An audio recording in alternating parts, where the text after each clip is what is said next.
안녕하세요. 100세까지 건강하게 살아가는 방안을 알아보는 중년의 행복통통입니다. 누구나 건강하게 노년기를 보내길 원하죠. 그런데 그게 뜻대로 안 되는 게 문제인데요. 오늘은 우리들의 인생 황금기, 60대를 갉아먹는 나쁜 것들은 무엇이 있는지 알아보는 시간을 가져볼까 합니다. 아직까지 이 채널의 구독자가 아니시라면 지금 바로 구독 버튼을 꾹 눌러주시고요.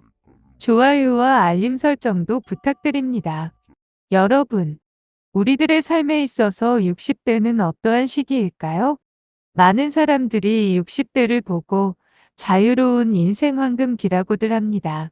그동안 스트레스 가득한 직장 생활, 자식 교육 등 골치 아픈 문제를 훌물 털고 비교적 자유롭게 지낼 수 있기 때문입니다.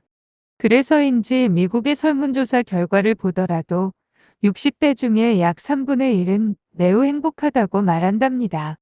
이는 35세 미만보다 약간 더 많은 비율이기도 하죠. 그런데 인생 황금기 10년 동안에는 건강 문제, 금전 문제, 사랑하는 사람의 죽음 등 새로운 변화와 도전이 닥칠 수도 있는데요. 미국 건강매체 웹MD의 자료 등을 바탕으로 인생 황금기 60대에 예상되는 변화 13가지를 한번 짚어볼까요? 그 첫 번째로 난청입니다. 60대의 약 40%는 청력에 문제가 생긴다고 합니다. 난청은 가장 흔한 노화 질병에 속하고요. 60대가 되면 뇌의 청각세포인 유무세포는 나이가 들면서 하나둘씩 죽게 되죠. 감염이나 심장질환, 뇌졸중, 머리 부상, 특정 약물 등으로 청력이 약해질 수 있는데요. 보청기를 쓰는 게 나은 사람들의 80%가 이를 외면한다는 통계도 있지만 청력에 문제가 생기기 시작한 지 평균 10년이 지나서야 보청기를 착용한다는 것입니다.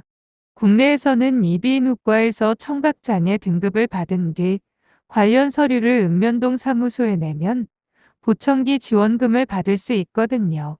5년에 한 번 귀 한쪽의 보청기에 대한 지원금 최대 131만 원을 신청할 수 있습니다. 두 번째로 가장 무서운 암 위험입니다. 60대에는 암에 걸릴 확률이 꽤 높죠. 여성 유방암의 약 50%는 61세 이상에서 진단됩니다. 대장암 중 결장암에 걸리는 평균 연령은 68세인데요. 나이가 많아질수록 각종 암에 걸릴 위험이 커지는 통계이죠. 유방조영술이나 대장 내시경 검사, 전립선 검사를 자주 받아야 합니다. 다음 세 번째, 바로 현대병이라는 체중 증가인데요. 열량을 태우는 신진대사의 속도가 나이가 들면 당연히 느려지게 마련이죠. 60대에는 잘못된 식단과 운동 부족으로 몸이 불어나는 사람들이 꽤 많아요. 몸을 활발하게 움직여 지방을 태우고 근육을 만들어야 하고요. 먹는 음식에도 신경을 써야 합니다. 네 번째, 피부 변화입니다. 60대에는 피부의 바깥층인 표피와 진피가 얇고 평평해지죠. 그래서 피부가 마르고 가렵다거나 주름과 검버섯, 멍이 생기기 쉬워요.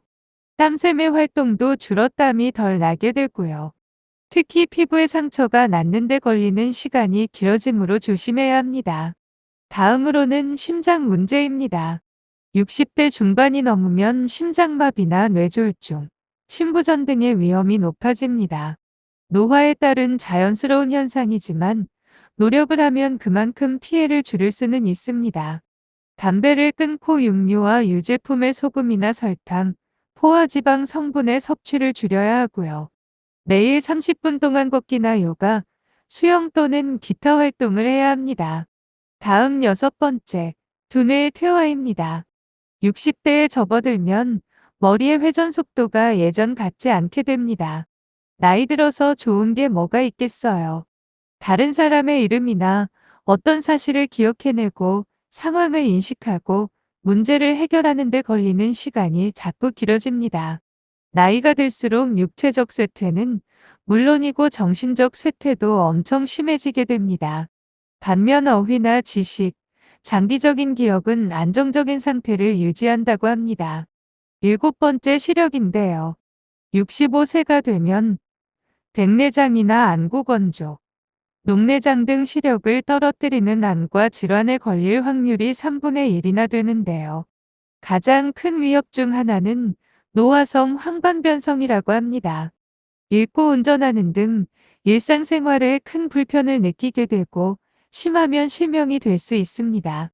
특별한 문제가 느끼지 않더라도 매년 눈 검사를 받는 게 좋은데요. 대부분의 안과 질환은 일찍 발견하면 치료할 수 있습니다. 여덟 번째로 뼈와 관절입니다. 나이 먹을수록 나타나는 노화와 활동 부족은 몸을 삐걱거리게 합니다.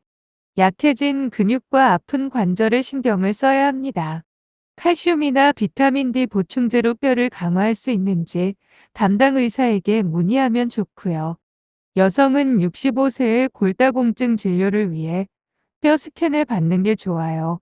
반면 남성은 의사와 상의해 골다공증 검진 여부를 결정합니다. 다음은 수면의 질입니다. 60대에도 매일 밤 7시간에서 9시간 동안 잠을 푹 자야 합니다. 예로부터 잠이 보약이라고는 하지만 나이 들수록 숙면이 어려울 수 있습니다. 나이가 듦에 따라 신체는 수면 호르몬인 멜라토닌을 덜 만들고 덜 방출하기 때문에 깊고 편안한 잠을 자기가 쉽지 않죠. 낮잠을 너무 많이 자면 이를 망칠 수 있고요. 수면을 위해 음식이나 운동 등 자기 관리가 필요한 시기입니다. 열 번째로 혈압 상승입니다. 배수관이 막히는 것처럼 동맥의 벽에 지방 찌꺼기가 쌓이게 되죠. 동맥이 좁아지고 딱딱해지는 동맥 협착 외에도 나이가 들면서 혈관이 뻣뻣해지는 동맥경화증도 일어날 수 있습니다. 또한 이 때문에 혈압이 높아질 위험이 커집니다. 고혈압이어도 별다른 증상을 느끼지 못할 수 있고요. 고혈압은 뇌졸중이나 실명 등 심각한 손상을 일으킬 수 있어 종종 혈압을 점검해 보는 것도 필요합니다. 다음 11번째로 방광 조절 문제입니다. 방광의 유연성이 떨어지면 한밤중에 자주 잠에서 깨어나 화장실에 가게 됩니다. 방광 조직이 예전처럼 많은 양의 소변을 저장하기 힘들기 때문이겠죠. 또 기침이나 재채기 할 때 소변이 찔끔찔끔 새나오는 유실금 증상을 보일 확률도 높아요. 다음 면역 약화인데요. 60세가 넘으면 세균과 다른 침입자를 찾아 파괴하는 T세포를 새로 만드는 활동이 거의 정지되는데요. 따라서 감염을 피할 수 없거나 감염에서 회복하는 데 더 오래 걸리며 백신을 맞아도 젊었을 때처럼 강력한 보호 효과를 내지 못합니다. 그리고 65세 이후에는 고용량 독감 백신을 맞을 필요가 있겠죠. 또한 대상포진이나 폐렴구균 백신도 접종하는 게 바람직해요. 둘 다 60세 이상이면 걸리기 쉽다고 합니다. 마지막으로 13번째 치아입니다. 오복 중에 하나가 치아복이라 할 만큼 치아는 사람이 살아가는데 정말 중요하죠. 65세 이상의 약 30%는 구강건조증을 앓는데요. 가장 흔한 원인은 특정 약물의 부작용이지만 당뇨병 등 질환 때문에 생길 수도 있죠. 60대의 구강암에 걸릴 확률은 20세 미만인 사람보다 약 4배 높으므로 정기적으로 치과 의사를 만나는 게 바람직하다고 말할 수 있습니다. 오늘은 우리들의 인생 황금기 60대를 갉아먹는 나쁜 것들은 무엇이 있는지 알아보았는데요. 가는 세월이나 먹는 나이는 막을 수가 없지만 찾아오는 나쁜 것은 우리들의 노력 여하에 따라 막을 수도 있답니다. 잘 절제해서 100세까지 건강하게 사시기 바랍니다. 감사합니다.